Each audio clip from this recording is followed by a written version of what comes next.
Let's start the show by talking about my sponsor, Paloma Verde, and their new website, palomaverdecbd.com. Head over to palomaverdecbd.com and check them out for all of your CBD needs. They've got the gummies, tinctures, salves. So if you're needing anything to maybe chill you out, something to help you get mellowed out, something for your joint pain and stiffness, go over to palomaverdecbd.com and give them a check out. Carlos and Vanessa are awesome people. They run a great company. And if you enter the promo code FACTS at checkout, you'll get 25% off your order. Plus, any order over $75, you get free shipping. So, I don't know what you're waiting for. Head over to palomaverdecbd.com and check them out. Let's start the show. This episode will be completely taken out of context. Welcome to the Fact Check This podcast. All right, Fact Check This podcast, and today I am rejoined by my good friend Mark Metz. I call him good friend. I don't know. We do enough stuff together that we have no choice but to be friends. One of these days we'll get to actually hang out, and I can school him in basketball and show him how the old man does it, and then we can really say that we're friends. But for all intents and purposes, we are definitely friends, and today we are going to talk about We're not friends. He makes fun of my height on our other show all the time. Your height, the fact that you're a ginger, and all these things. Your affection for the quarterback. What else? Man, we rag on you a bunch. You took a shot at my high-pitched voice the other day, and I let that one slide, and then I randomly thought about it the other day. I was like, wait, did he really say that about my voice? Surely I didn't do that. Yeah. That's all right. I'm used to it.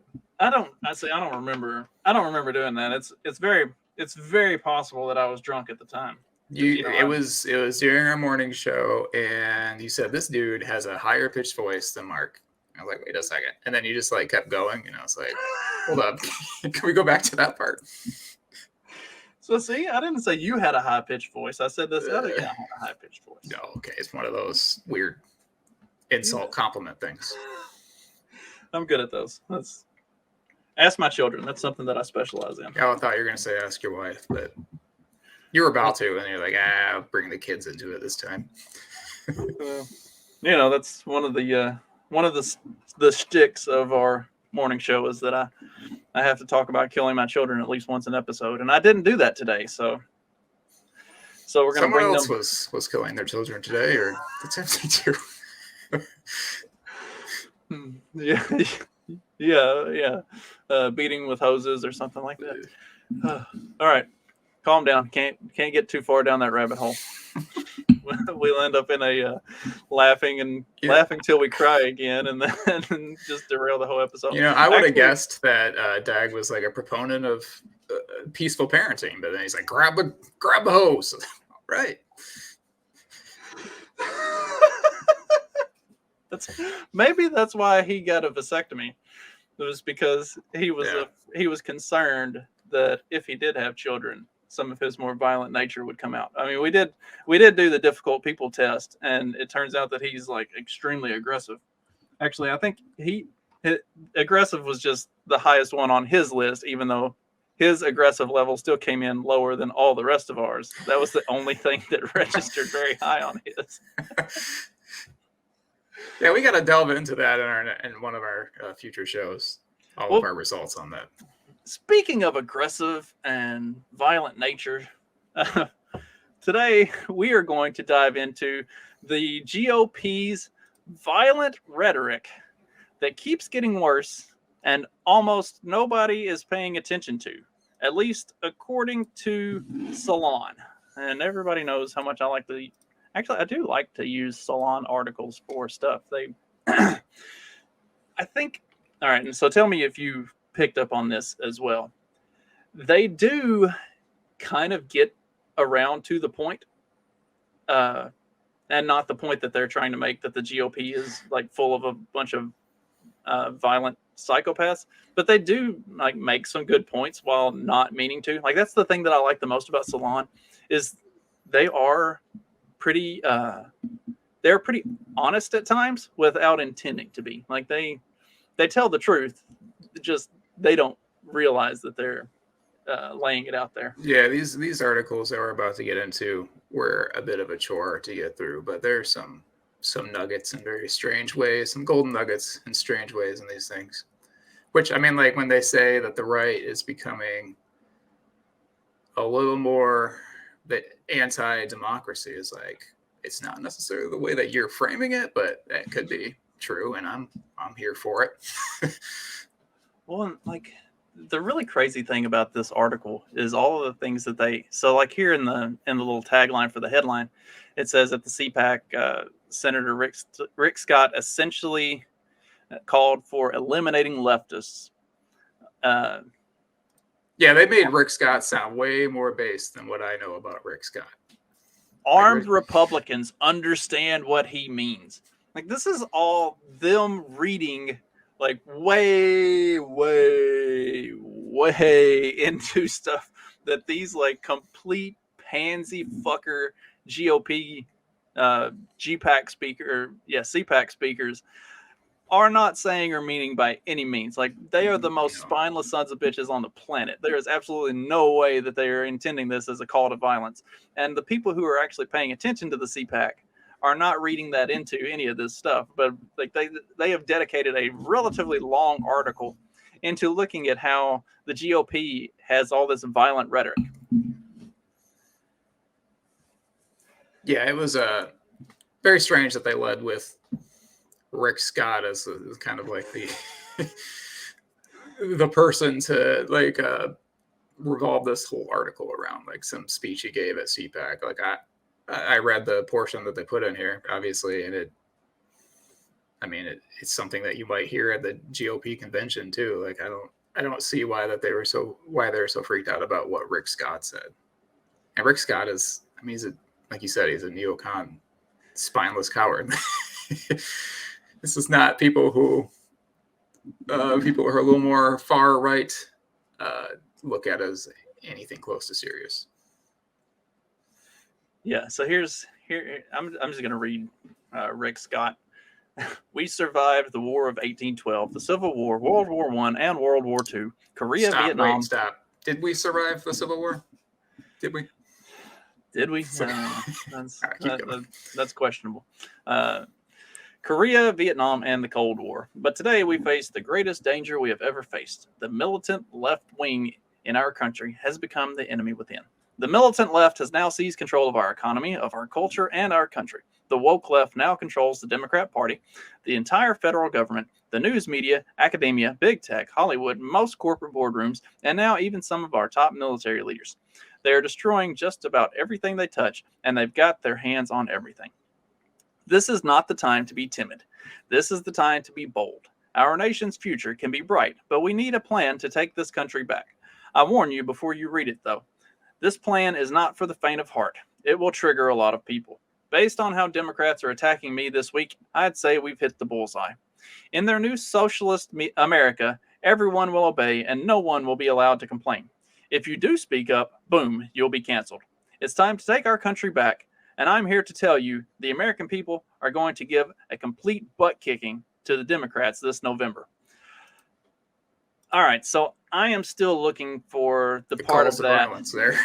I'm still looking for the part of that I'm supposed to read into a call to violent action. And so, you know, another publication that we like to look at that I like to look at on this show, and that we use on, which we haven't done it in a while. I guess they never gave us that sponsorship, so we said fuck it. But we tried. The Atlantic had an article that it really hit on the nose with this stuff, in that one of the things that the GOP has done over the last year is get people elected to strategic positions in swing states, getting people on election boards, getting people on as attorney generals, getting people into positions where they actually have the ability to make sure that no chicanery goes on in the next election.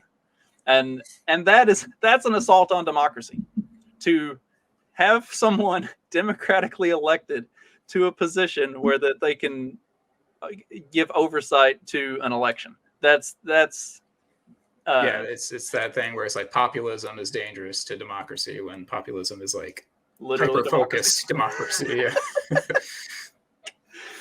But like, the thing that stands out to me, how dare they win a democratic election? Yeah, that is undermining democracy. The thing that stood out to me, I roll my eyes now whenever like a Republican politician brings up the word socialism. Like that word means nothing anymore. And I think that this might be sort of the same trajectory fascism is going to be in a few years. But obviously, like being right wing or like being fascist is to be like way more evil than even a communist in this current culture that we're in. But I think that the left is going to start using the word fascism like a lot more, and it's kind of like racism where it's not going to mean as much in a few years. Well, they can't keep using the term Nazi because Nazis aren't the bad guys anymore. If you just look at Ukraine, like we got to side with them. Yeah, we have to support the Nazis because we put them in power, so obviously they're the good guys. So you can't use the term Nazi anymore. So they have to shift it to fascism.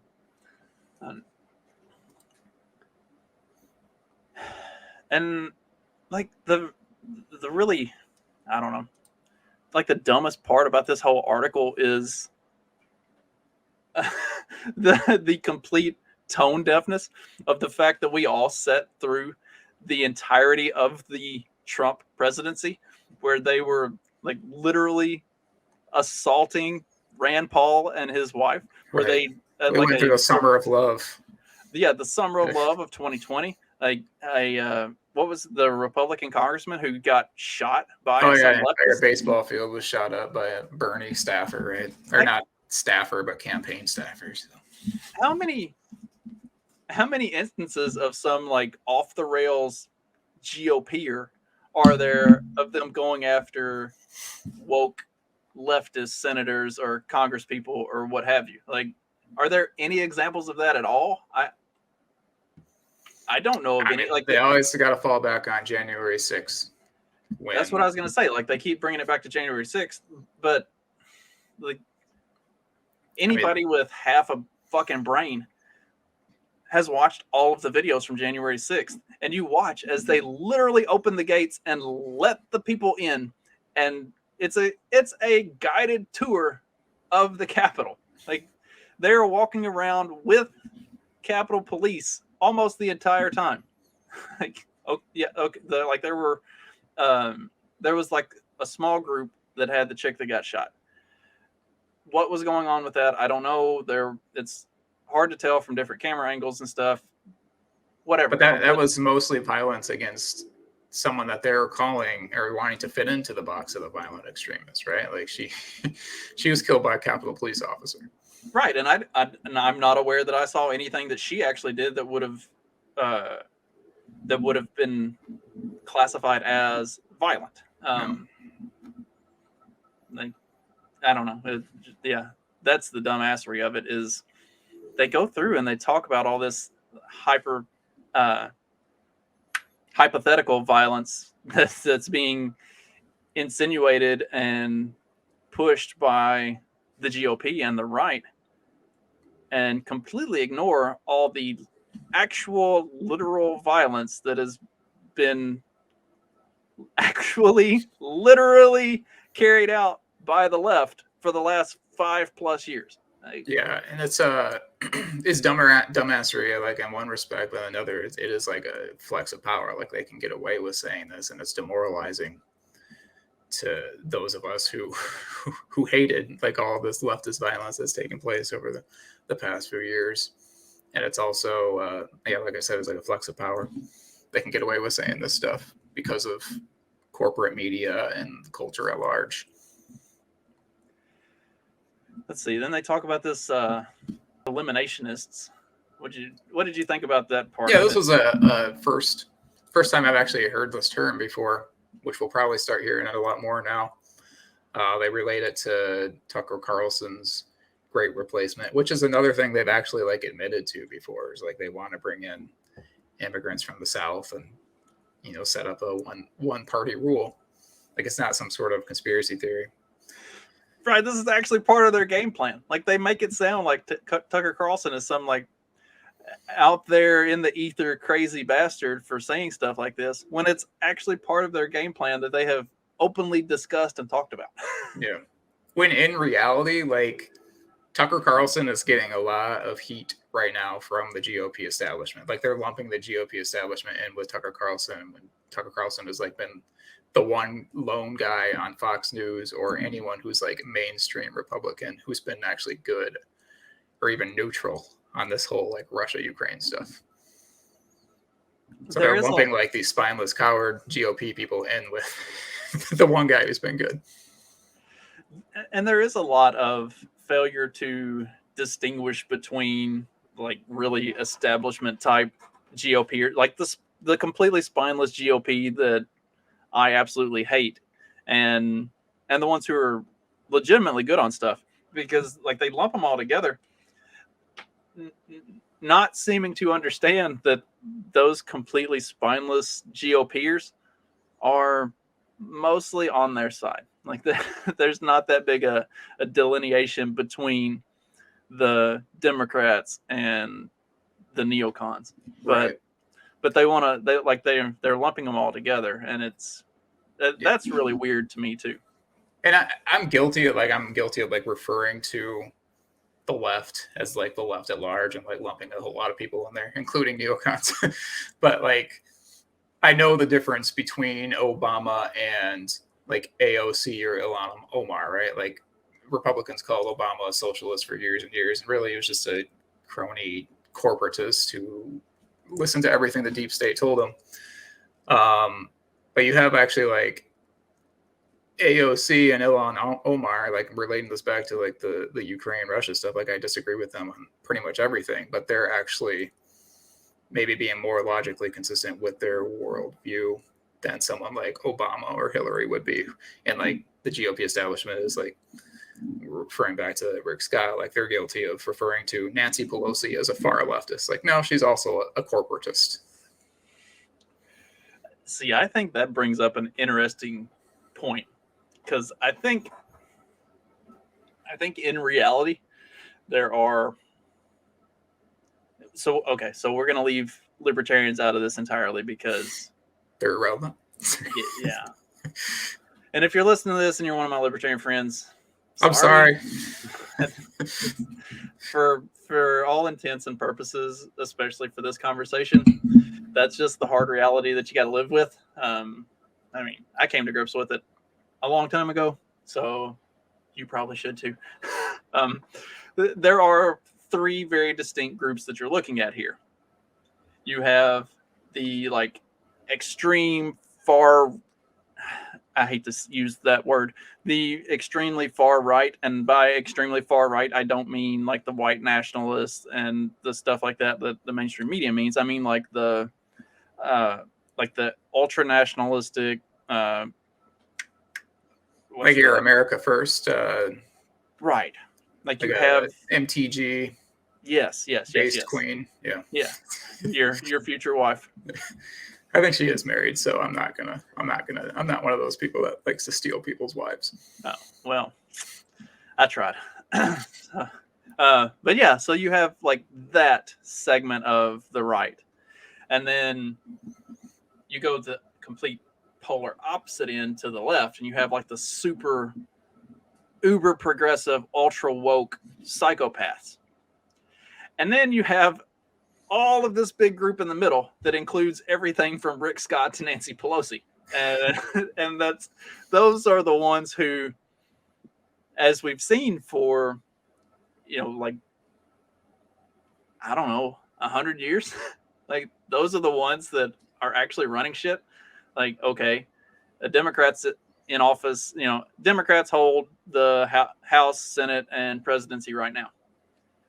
What's really different right now than when Bush was president and Republicans held the House and the Senate and the presidency? I think like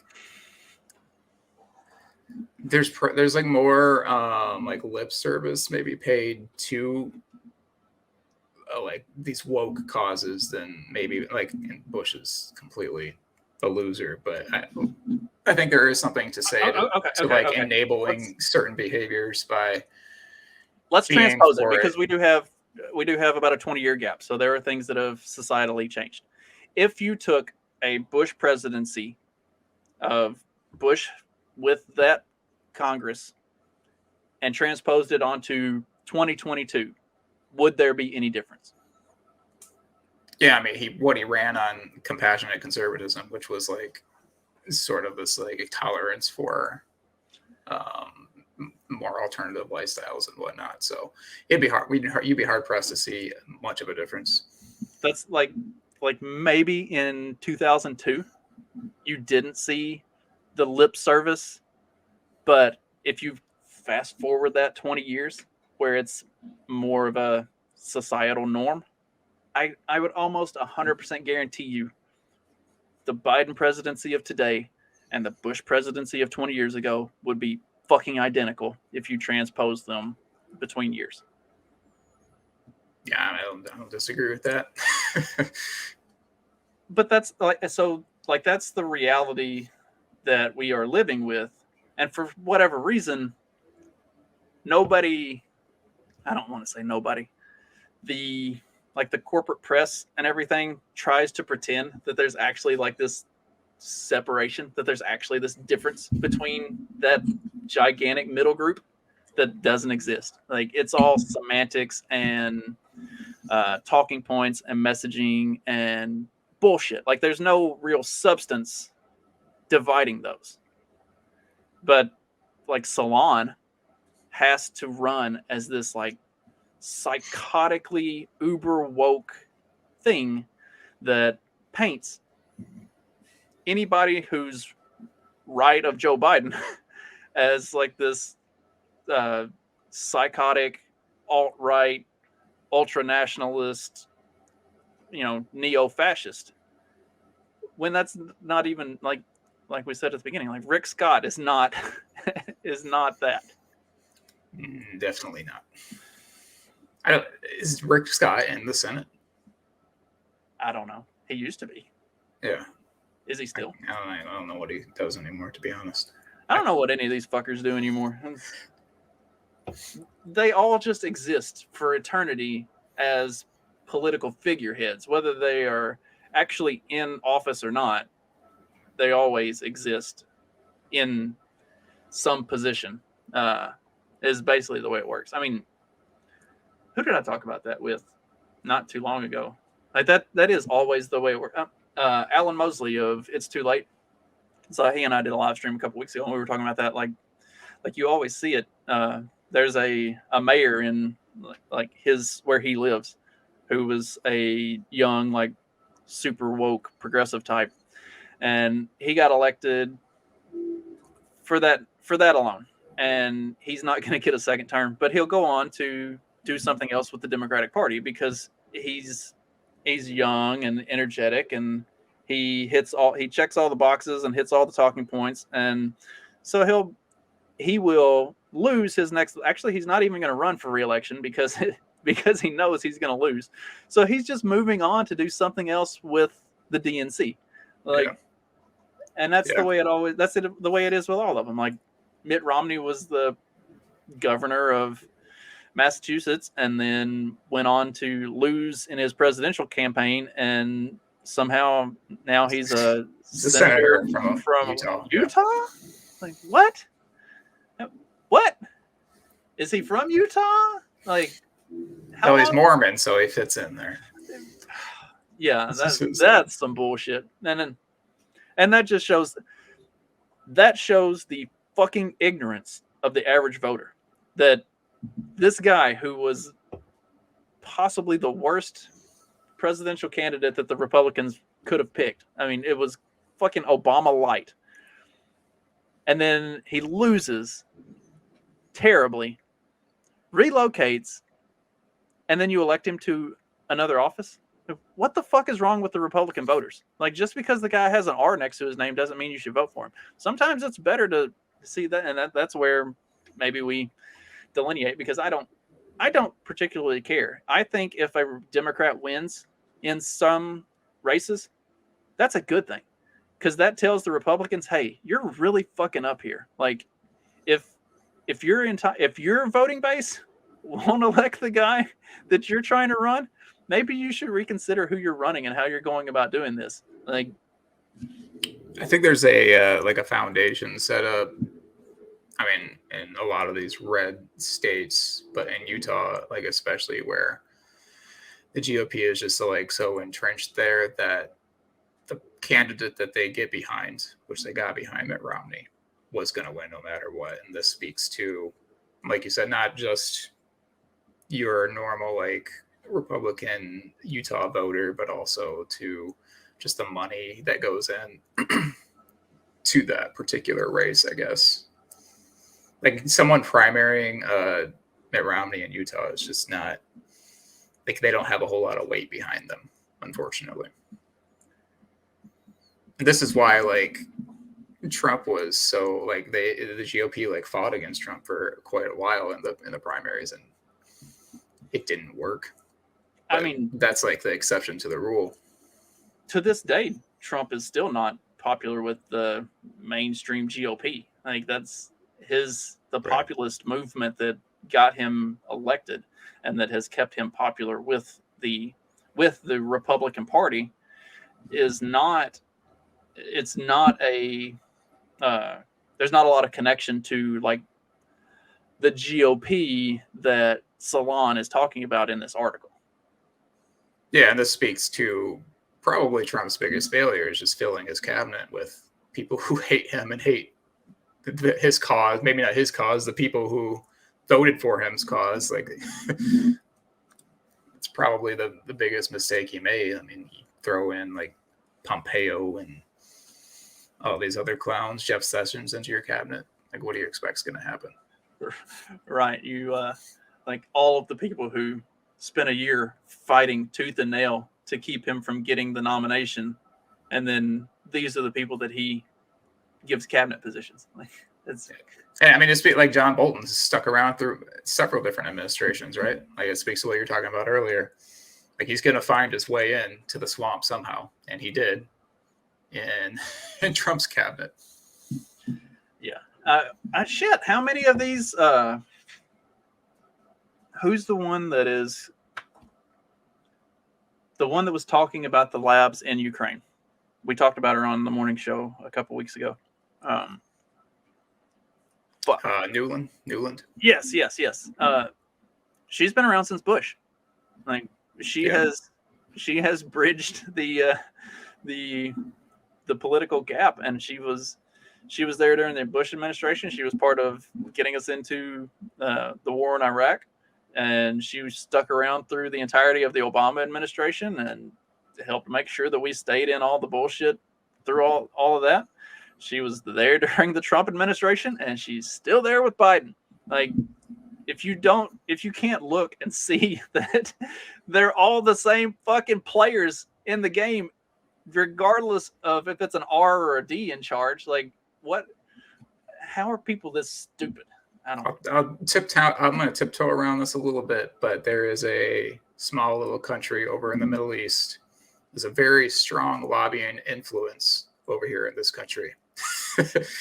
And you'll find a connection between the most spineless, like neocon, neo-libs, and that lobby over here. You don't even have to look that far, really. Like, sometimes they throw the flag in their bio. Did you see the thing about that they are in the works for a natural gas line into Europe to supplement the lost gas from all the Russian sanctions? I did not see that, but that does not surprise me. Now it all starts to come together. Now we're seeing who's really pulling the strings. It's really like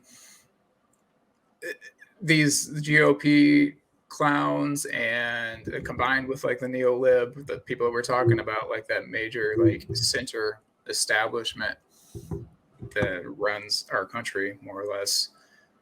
they'll fight for the borders of Ukraine. They'll fight for the borders of Israel, but not our own, right? I mean, not publicly, but Yeah. they're still building the wall. DHS is still out there on horseback rounding up illegals and throwing them in cages and keeping them there without due process for months on end or longer. Like everything that they talked about during the Trump administration is still going on right now. Well, they changed the name from cages to, I can't remember, detention facilities or detention something. Facility, overflow facilities, yes, something like that. So how about this other article? Did you have a chance to look at it very much? Yeah, I did. The Putin wing of the GOP, which apparently, according to this woman, is everyone. Again, she's just lumping the worst people in with some of the better people. I say, so to cut to the chase of the article, there is no Putin wing of the GOP because everyone in the GOP supports Putin. The entirety of the GOP are just a bunch of Russian bots, and there is no Putin wing because the entire GOP is just the Putin wing. It's kind of what she gets around to, which is like I said, I have enjoyed some Salon articles, but somehow I managed to find the two that were just like the most retarded possible, like that completely ignore reality entirely. Yeah, this one was especially hard to read. I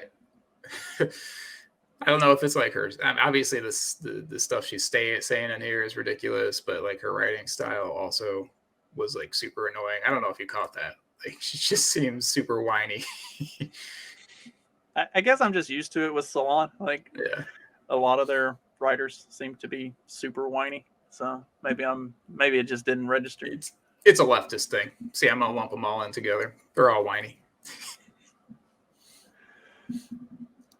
And of course, like as usual, Liz Cheney is the bastion of Republicanism, right, as far as these people are concerned. She's fighting an uphill battle. She's going to lose, but at least we'll commend her for that. Even leader Kevin McCarthy made a big show of declaring, "I don't think anything savvy or genius about Putin," a direct refutation of Trump's repeated application of both words to the Russian leader. Okay, you could hate Putin's guts, and that's still true. Like he's a lot more savvy and smarter than like 90% of the people over here supposedly running things for us, right? So how many times have they done this? Like the mainstream media specifically done this where, and I think we talked about it on another show too, but where they talk about Putin's cognitive decline, and they say that he has Parkinson's. They talked about Trump being having some sort of mental retardation. Like they always have to turn it back and make some sort of a handicap or a disability or some like mental defect out of it, when instead of, especially, so I don't think Trump was some like super genius playing 4D chess, but he was definitely a sharp guy who understood his crowd. He understood his base. He understands what's going on. He is a smart, savvy businessman. Like for all of the failed ventures and bankruptcies that they talk about, like when you have the amount of money that he has, you have the ability to take risks on stuff like that and utilize the tax system to write those risks off if they don't pan out. Like the way he played the game isn't incredibly intelligent. Whether you think I don't think he's some genius by any means. I don't think he was playing 4D chess, anything like that. I just think he was a sharp dude who knew how to work what was given to him. The same for Putin. I don't think Putin is some like strategic genius. I don't think he's some mastermind manipulators or anything like that. I think he sees the field for what it is, and he plays based on what the pieces are, where they're aligned, and what makes the most sense for him. Like, is it wrong to say that these guys are sharp, smart individuals who seem to have a pretty good idea of what's going on in the world and react to it accordingly? If you're Salon, yes, that makes you some sort of like Putin stan or a fascist or whatever. The thing is, we're led to believe that like Hitler had his like main thing was he had these strong oratorical skills, and that's how he was able to capture the entire country of Germany, right? But there's obviously a whole lot that goes into that. Apparently, I don't know. Can we not say that Hitler had strong, was able to capture an audience well anymore? Like that's essentially what Trump is saying. He's savvy. Hitler could speak well. I don't even think he speak well. He could just like capture an audience, right? Yeah, like I don't even. How do I put this? I don't know that. I don't know that Hitler per se spoke well so much as he said the right things with the audience that he was speaking to. He was saying the quiet part out loud, and there was like a society. The Weimar Republic was, I mean, people were sick. I heard someone say this the other day. They're like, Hitler was probably like, people were super welcoming of him before he even started to capture them with his screeching speeches, right? Yeah, like German's not a particularly pleasant language, but like I've heard Germans speak and give speeches, and read the subtitles along with it, and when somebody gives a nice speech, like you can tell it, and he didn't seem to have a particularly great speaking style, I guess is what I'm like. I don't know how to go about doing this. There was a charisma. Like Trump can't speak well, but in 2015, 2016, like you said, I'm not comparing Trump to Hitler here, or I'm not I'm not comparing Putin to Hitler either. But this is like the comparison that they always make, and relating it back to Trump calling Putin savvy is essentially the same thing as someone saying that Hitler spoke well or had great oratorical skills. Like you're not endorsing the person, what he did or whatever. You're just saying like this is fact, and this is why some people follow him. But certainly that's not the only case. Right. And like you were saying about Trump, like it wasn't that he was necessarily this great orator. It was that he knew how to speak to his crowd and get them riled up. Like if you're on the outside looking in, you're probably like, yeah, okay. But if you're on the inside and like he's speaking to you, then you're like, hell yeah, let's fucking do this. So it was like the time that Trump spoke at some rally in Alabama, and he talks about football and the flag, and it's like, and the left got like super pissed off about that. It's like, this dude knows his crowd. Yeah, he read the room. Yeah, he's in fucking Alabama. Of course he's going to talk about football and standing for the flag. Like, that's how you get your crowd riled up. What's he going to do? Like, you're in Alabama. You're not going to talk about any other dumb shit. Like, that's yeah. He did it in a way that's like you'll see Ted Cruz go around and try to like make appeals to different crowds over like sports. I think he went to Boston. I think this was during 2016 while he was still running against Trump in the primaries, and he's talking about Brady and Deflategate. But Cruz does it in such a mechanical way. Like you could tell he's a politician. You can tell that it's fake. Whereas Trump is actually like just going off the cuff, and people recognized that and responded to it. And maybe that's why people don't like, or I say people, maybe that's why like Salon and these people don't like Putin's and Trump's and those like that, because they actually can speak to real people. Like, what rational, down to earth, just normal human being is reading this shit that we're looking at from Salon and thinking, this really makes a lot of sense. They make some really good points. Like, this is the people that they are speaking to don't speak normal human being. Like they are completely committed to the dumbassery that is just like etched throughout both of these articles in its entirety. Like it's this what's the like pronouns in the bio, trans, LGBTQ, everything, BLM. You know, it is the it's the meme. I mean, it's a fucking meme.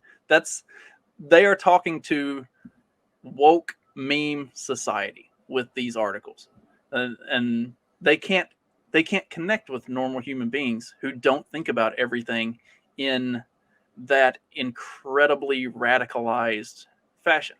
Yeah. And so because they can't think about things in anything other than that incredibly radicalized fashion, they think anybody who's not incredibly radicalized is a fucking fascist. I mean, that's kind of the long and short of it, really. That sums up 2 articles in about 7 words. I don't even want to like address the Putin wing thing because that's incredibly stupid. But just like talking about Putin and Russia, like itself, like you hear this from these GOP people who are supposedly part of the quote unquote Putin wing, where they say that Putin's like impoverishing his people or whatever. And I'm not happy about Putin invading another country. I have listened to the speeches on why. I've, looked back in the history between Ukraine and Russia. We've covered this before on our other show. I don't want to really get into all that, but I don't think that the whole, like the 70, I think it's like 76% say they support Putin and Russia. I'm not saying that that's real. It's probably fake, but I bet there are a whole lot more people in our country who say, yeah, our president's a fucking moron than there are in Russia saying, yeah, our president's a moron. And I don't think that has anything to do with like some of the things that like a Salon or the Atlantic would have you believe that the people in Russia would say that because they're worried they're going to get gulag. Like, it's not because that they're not free over there and we are. Like, what is freedom anymore? Like, I genuinely don't think that the Russian people probably think that about Putin. Like, okay, there have been some protests going on. I kind of look at those protests the same way that I looked at the Pussy Hat protests several years ago. I think that's probably some crazy fringe group that doesn't know what's going on and is out here because they probably pay attention to more Western mainstream media and don't do any independent research or don't think about things other than whatever they get off of the American YouTube channels that they subscribe to. Yep. You're promoting Russian propaganda right now, Justin, on this show. Therefore, you are a traitor. And I like how was it the first article we covered or this most recent one where it's like they called us the Republicans call us traitors, and like the only people being called traitors right now are the people who aren't putting Ukraine flags in their bio. Like, it's not even like people saying I love Putin. It's people who aren't like on board with the whole Ukraine mania thing. Yeah, that was the first article that it says like that the violent right wingers refer to the actual socialistic like uber woke leftists as traitors because they are actually trying to undermine capitalism and democracy and install socialism and their version of whatever you want to call it, the government. I mean, that's what they're actually trying to install is fascism to some extent, but you'll never convince them of that because they're doing it democratically. And you just have to fortify those elections a little bit harder. Right. That's proof that Trump was not playing 4D chess because he wouldn't have allowed them to steal the election like that if he was actually playing 4D chess. Isn't that right? Isn't that right? Like, how many of us crazy conspiracy theorists were sitting around and, watching them not let Joe Biden out of his fucking basement saying there's going to be some shit that happens in November. Like, this isn't going to go down above board. Like, and speaking of Russian disinformation, the laptop recently confirmed just a couple days ago, the one that was fake in October when it came out. You mean that laptop was real? You mean that wasn't just Russian disinformation to undermine the Biden campaign? I mean, and proof that Republicans are definitely not Putin like supporters. Like, I've gotten into recent arguments with like Republicans about, I mean, obviously the whole Ukraine Russia thing, but like specifically Ukraine's ties to Biden. I was like, isn't it curious that Ukraine has become like the center of the world right now? Like, and they were also like behind the whole impeachment stuff with Trump, and Hunter Biden has very dubious connections with them. So does the big guy, Joe Biden. Aren't you a little bit skeptical of this? And there are a lot of Republicans who are like, let's send our troops over to defend this country. Done. So who are the four big name politicians that have children who have been employed by or are still currently employed by Ukrainian gas and oil companies? Like, it's Biden and Pelosi, and I want to say Mitt Romney was on that list. And yeah, be surprised. I can't remember who the other one is. Fuck. It's probably Chuck Schumer or Harry Reid or one of those bastards. Whatever happened to Harry Reid? He kind of disappeared. Thank you, Jesus. Like, if one politician needed to disappear, it was that bastard. He kept showing up to press conferences like black eyes and stuff. Like, apparently he finally succumbed to the beatings, whoever was giving them to him.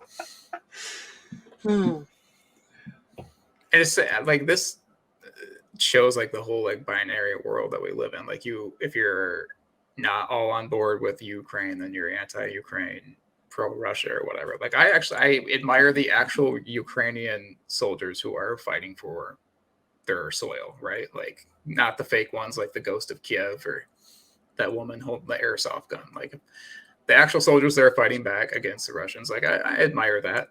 Even the Nazis? Even the Nazis. Like, this is a weird talking point to me. Yeah, I mean, I guess I get it. Like, if you are Ukrainian, there's a reason that the U.S. government put the fucking Nazis in control of Ukraine. Yeah. I mean, obviously they have some sort of a vested interest in the country. So if they're going to fight, fight for their own territory, cool. Yeah. Like, I get it. I don't necessarily. No, I don't support, obviously, all of these wars we've engaged in over the last 20 years. But there are certain, like, individual, like, soldiers who I have respect for, if that makes sense. Yeah, I get that. But I lost my train of thought. Well, that's like, I'm not a big proponent of war. I don't think Russia should have done what they did, but I get it. When you look at the geopolitics of the whole thing, you look at what's been going on in Ukraine, and especially over the last 8 years or so. I get it. I can't knock them for it. Maybe if the U.S. and NATO would have stayed the fuck out of it, we wouldn't have this situation to begin with. So I mean, does that make me a Putin winger? Because I think we probably should have stayed out of it to begin with, and because I think that, hey, we probably created this problem that never should have been a problem anyway. Like, if we just mind our fucking business and let the world take care of itself, we could probably avoid a lot of this stuff. Yeah, it's like I made the point the other day. I mean, it's not the best one, but it's like talking to someone. They have a pretty big property, and they don't like trespassers on their property. I was like, well, what if there's like a bunch of people who you're worried about trespassing, like aren't necessarily on your property, but they're like right up on the line, like you're going to want to eventually do something about it, right? They're not necessarily on your property yet, but you're going to maybe they're provoking you to come over and like, all right, just like you're threatening us by being like right here on the border. Right. Like if somebody sets up tents on my property line right there, even though they're technically still not on my property, I'm not do something. Right. I'm not going to be real happy about that. Like I'm probably going to sit out on the back porch with a gun and make sure that they understand like there's a very distinct line here. You better. And then you got the cops are playing the role of the CIA and your example you're giving here and going, yeah, do something. And finally, like they provoke you just enough. Right. It's like, we're still on our side of the line. We're not actually on your side of the line. I mean, I may be taking a leak and it happens to be hitting the tree that's on your side of the line, but I'm not on your side. And it started with one, and now you got like 17 tents out there, and they're conducting experiments with bioweapons. All right, it's getting a little too far here. Yeah. Just saying. And you know, like, and then going back to the first article, nothing about any of the things that they presented in that first article seem to promote violence in any way that I can see. But like the things that the right is actually doing, they're good ideas, especially for somebody who, you know, if you are serious about winning elections, especially after seeing what happened in 2020, and you want people to take seriously that the left is a legitimate threat. Like the talking points that Rick Scott made were correct. There's nothing about his speech that's actually a call to arms or anything like that. There's nothing about any of these people's talking points that are actually some call to arms. And there is not a single Republican who's sitting there looking at that or listening to Rick Scott speak or anything like that and thinking, hell yeah, it's time to go to war. Like we're gonna go murder a bunch of leftists. Like literally nobody thinks that. Like I don't. No, I am way further to the right than Rick Scott, and I would advise against that very much. But then you had Maxine Waters like literally calling people to violence, and that was completely fine because it was in the name of racism or whatever, or fighting racism. Same thing. I think Rubio was used in this other article, right? So that I wonder if this is a tactic, like they're using these centrist, like jellyfish, as their examples. Like we can make fun of it, but it seems to be a certain tactic that they're using. I don't know if it's just demoralization for those of us who like hate Rubio and Hillary almost equally, but lumping Rubio in with quote unquote far right people. Yeah, I think it's definitely a tactic. Like they want you to believe that anybody with an R next to their name is the enemy, even if that person with the R next to their name is much more closely aligned with the centrists and the neoliberal agenda. They have to make sure that you understand that it doesn't matter what their politics are. It doesn't matter what their positions are. If they have an R next to their name, they are a violent, horrific enemy, and you should view them as nothing but that. Like it is definitely a tactic for extreme division. I mean, I don't know that there's any other way to look at it, because like we've talked about pretty consistently throughout all of this, Rick Scott and Marco Rubio and Ted Cruz and like all of these, they are all a bunch of like centrist neocon types. They are not at all the normal Democratic Party's enemies. They are more closely aligned than they are different. But you can't, if you're going to support the left and the leftist agenda, you cannot believe that anybody with an R next to their name believes anything even remotely close to what you do. They have to be a complete enemy. There can be no subjectivity to it. They have to be the enemy. Period. This is kind of an aside, but something happened with Cruz, because Cruz was almost despised more by the establishment in 2016 than what even like Trump was.